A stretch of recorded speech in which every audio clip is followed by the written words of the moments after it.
Hello my friends, my name is Ashkan and in today's tutorial I'm going to talk about my recommended sequence in output checking of Scissor 2. We mostly know how to come up with the steps in modeling a piping system in Scissor 2 or even sometimes how to check the outputs. But what are the best steps and sequences to check the results of Scissor 2 output? In this video, I'm gonna tell you these steps one by one. But before that, please go to the Scissor playlist of my channel and watch the videos on load cases of Scissor 2 and the secrets behind Scissor 2 calculations. These two videos help you better understand the concept behind choosing these sequence of output checking. However, don't forget to like the video and subscribe my channel. The first and the most important step of Scissor 2 output checking is stress checking. We usually do the stress analysis to assess the amount of stress on our piping system in different load cases or load scenarios.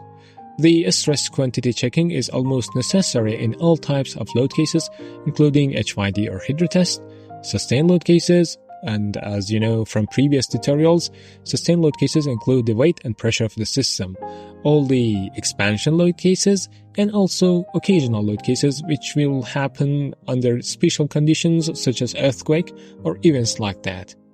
As you probably notice, we didn't mention OPE load cases since they're not able to be calculated in SMB 31.3 equation. Please go and watch the video of Scissor 2 calculations secret to understand the reason behind it. Okay, we now are aware that we have to analyze the stress condition of our piping system in the mentioned load cases. But how? It is true that the software itself makes the critical load cases red, but it is more complicated than that. To start, we usually try to maintain our system's stresses below 75% of SY or yield strength.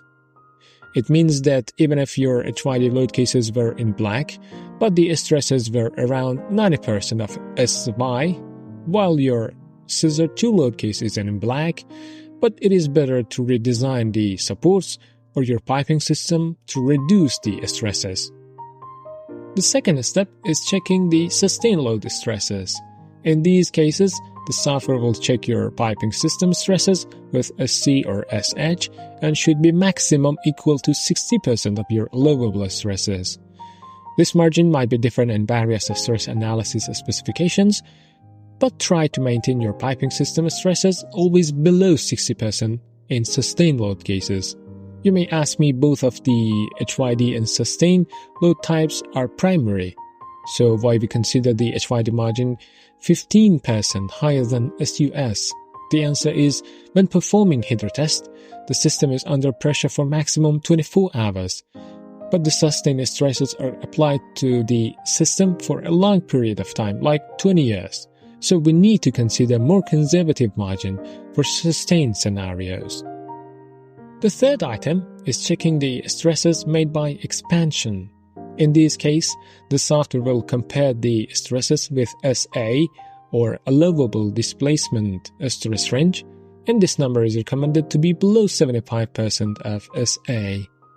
The OPE load cases do not have any corresponding equation in SMB 31.3, so we don't check them. And finally, the occasional load cases would also be compared with SC or SH and is recommended to be below 80% of the specified margin. The second step of output checking in Scissor 2 is displacement checking. The allowable quantities of displacement are usually mentioned in a stress analysis specification and are different for axial, lateral, and vertical directions. Each of them has a unique quantity and should be followed to prevent undesirable results. As you probably predicted, excessive vertical displacement happens whenever the support span is not followed based on the recommended quantities of the project specification or the related standards. You can go and watch my video on the safe pipe span calculation and learn how to determine the safe distance between supports in a system to prevent a pipe from buckling more than its allowable amount. We usually keep our systems buckling below 5 mm in process lines and below 10 to 12 mm in utility lines. However, we have to check the vertical displacement of our piping in hydrotest and sustained load cases. In these cases, the only displacement that happens is vertical because the only concerning parameters are internal pressure and weight of the system. The internal pressure is controlled by thickness calculation, and what we do is controlling the weight of the system by using supports. So we only need to see if the pipe span is selected in its safe range and the vertical movements are remained below their allowable margins. The next item is expansion. Since the expansion load cases are not actual, as I explained in my other videos, we don't need to analyze the displacement quantities in this load case. The expansion load case is made only for stress checking. We created expansion to see the stress effects of thermal expansion and contraction on our system. But actually, we cannot find a system only with temperature with no fluid or pressure, so we don't need to analyze its displacement quantities. However, the displacement on operating load cases is required to be checked, and there is no allowable margin for this. Pause the video for some seconds and guess the simple reason. You probably guessed right, since in the first step we checked our system from a stress side of view, we are not worried about the stresses in this step.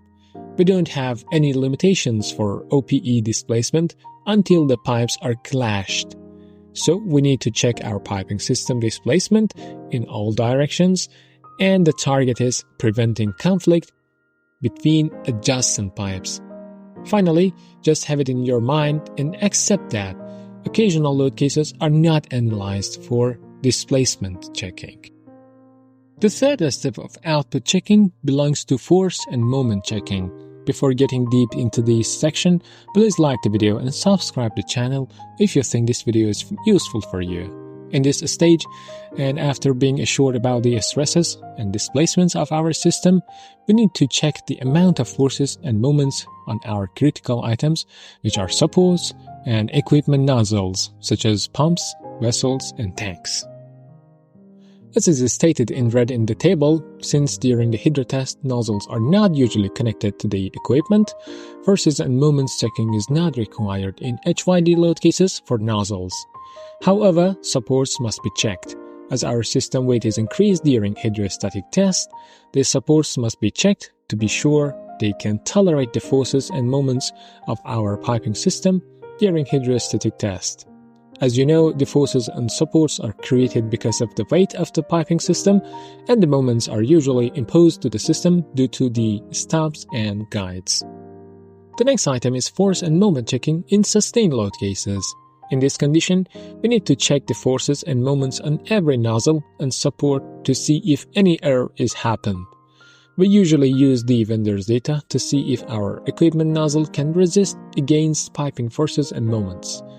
I will make a video on methods of specifying the allowable nozzle loads and moments on each equipment.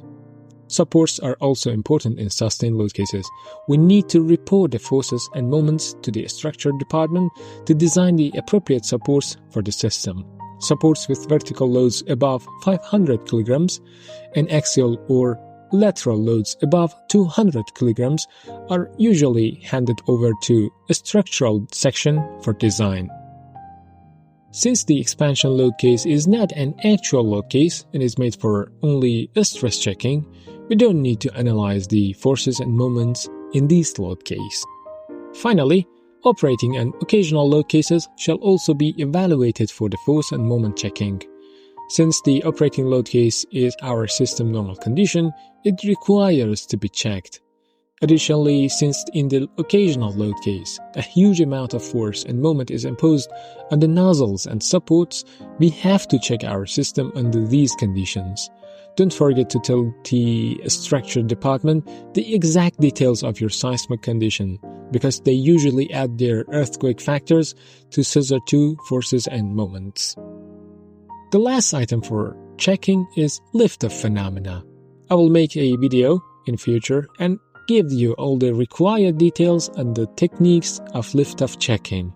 But for now, accept that the lift-off is a phenomena that some parts of our piping is lifted off the supports due to thermal expansion.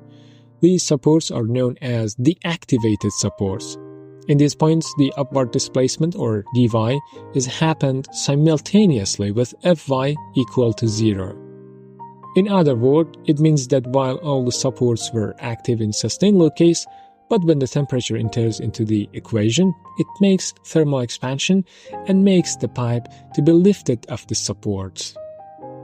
In the past, for checking of this issue, we had to check the sustained and operating load cases to analyze it.